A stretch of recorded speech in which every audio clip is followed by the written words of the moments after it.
सर्वधर्मस्थापकत्वं सर्वधर्मस्वरूपकः आचार्याणां महाचार्यो रामकृष्णाय ते नमः.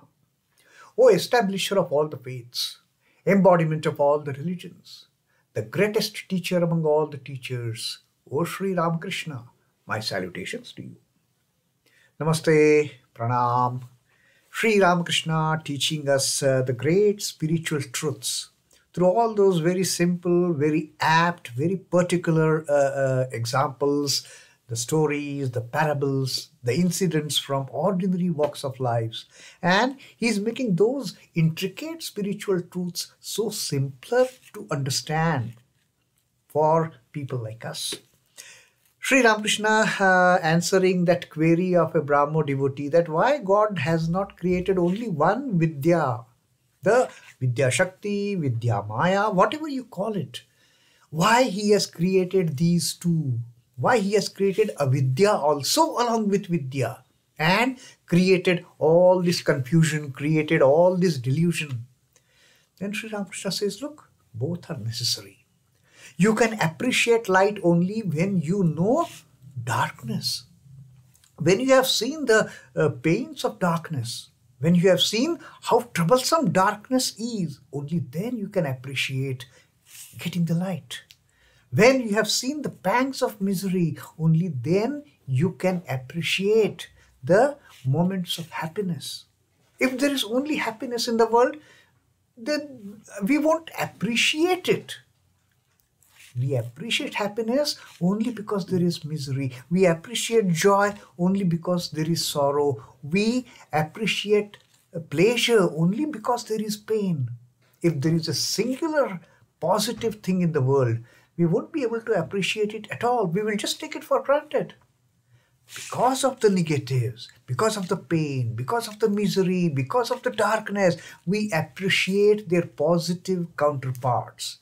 Because of avidya, we appreciate vidya. And then Sri Ramakrishna gave that beautiful example of the covering skin of the mango fruit. How that covering skin, when the mango fruit is growing, first it takes it is a very small fruit. Then slowly it starts growing. Then it forms the seed inside, it forms the pulp inside, and then it matures, gets ripened. Now all this growth, maturing and ripening is happening because of the protective cover of the outer skin. Now when we plan to eat that fruit, what we do? The first thing we remove is the skin. We don't eat the skin. We don't eat the skin of most of the fruits. We don't eat the skin of banana. We don't eat the skin of jackfruit. Jackfruit, we can't even imagine to eat that, thorny skin. We just removed it. But the same skin which we are throwing while eating that, the most delicious pulp of the fruit, that same skin, it has served its purpose in growing this fruit, in maturing this fruit, in ripening this fruit. So Sri Ramakrishna with that particular example has said, the Vidya and Avidya Maya are exactly same. The role that they play in the spiritual maturing, spiritual growth, spiritual maturing and spiritual ripening of the spiritual aspirant is the same that the skin of the fruit plays for maturing that fruit, for ripening that fruit. Such a beautiful example, and we can actually relate to it. We can never eat skin of mango, we can never eat skin of a pineapple, we can never eat skin of jackfruit, but the skin has a certain role to play in the growth, the maturity and ripening of those fruits. In the same way, the Vidya Shakti and Avidya Shakti, the Vidya Maya and Avidya Maya, both have a role to play in the growth, in the maturity and ripening of the spiritual aspirant. So having taught us this particular concept of why God created both Vidya and Avidya. Now this BRAHMO devotees, BRAHMOs basically they are the worshippers of a formless aspect of God. They don't believe in deities and images. So this devotee, he puts a question to Sri Ramakrishna. Sir, is it good to worship God with form, an image of the deity made of clay? Because Brahmos, they have a kind of worship, they worship the formless aspect of the God. So this devotee has a question whether it is good to worship. Why they are worshipping God in the form of image which is made out of clay and all that? Instead, they should worship the formless God. So is it good to worship the image, the clay worship of the clay image? Now Sri Ramakrishna, he knows their ways. He knows the way the Brahmos, they pray to the formless God. So Sri Ramakrishna's answer, he says, you do not accept God with form. That is all right. Nothing wrong with that. You Brahmos, you don't accept God with form. It is perfectly all right.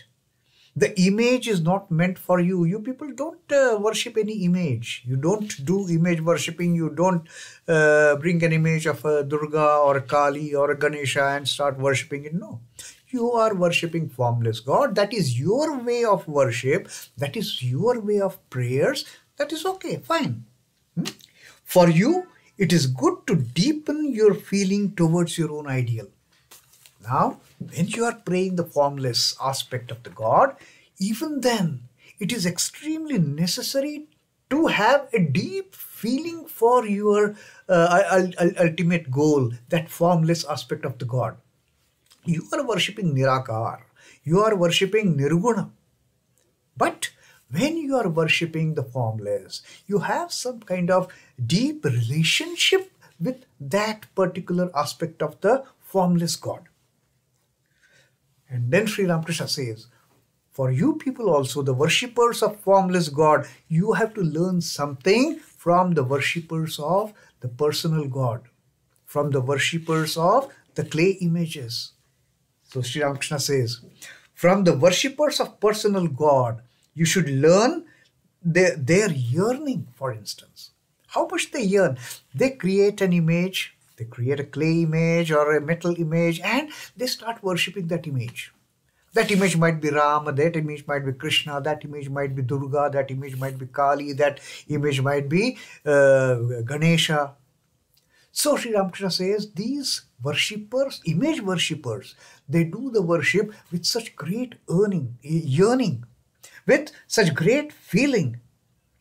That yearning, that feeling, that earnestness that these devotees have for their deities, that you should learn. Bring in that element of yearning in your worshipping the formless aspect of the God. Sri Krishna's attractions for Radha, for example, Ramakrishna gives this example. The Radha, Radhika and Gopis, the kind of attraction they had for Sri Krishna. That kind of attraction you should bring in your worshipping the formless aspect. The attraction that the devotees have for the deity, which is similar to the attraction that Radhika and Gopika had for Sri Krishna. That kind of attraction, that kind of feelings, that kind of yearnings, you should bring in your worshipping the formless aspect of the God. Then Sri Ramakrishna says that you should learn from the worshippers of the personal God their love for their chosen ideal.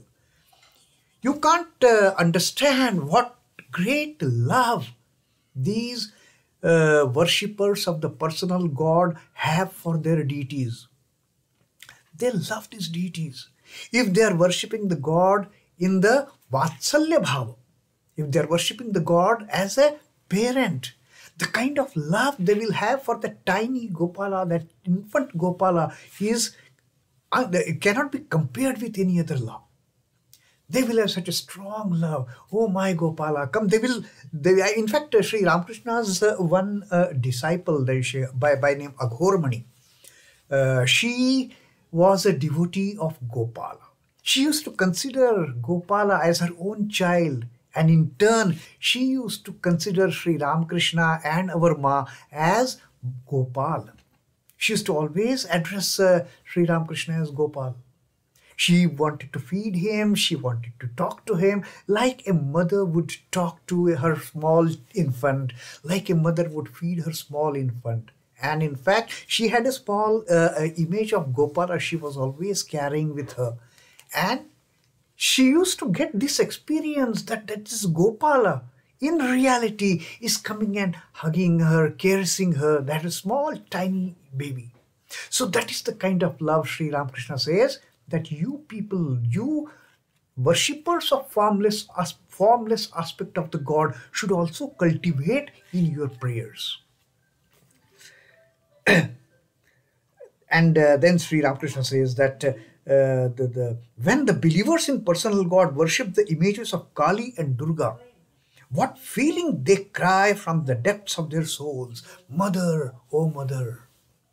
When the Kali worshippers, Durga worshippers, they worship those clay images of Mother Kali or Mother Durga, they are so much spiritually, emotionally surcharged that they start crying, Mother, oh Mother, where are you? We have seen one example of Agharomani Devi as playing with the child Krishna, playing with the child Gopala, feeding him, talking to him, playing hide and seek with the child. And on the other side of this particular example, Sri Ramakrishna gives an example of worshippers of images of Mother Kali and Mother Durga.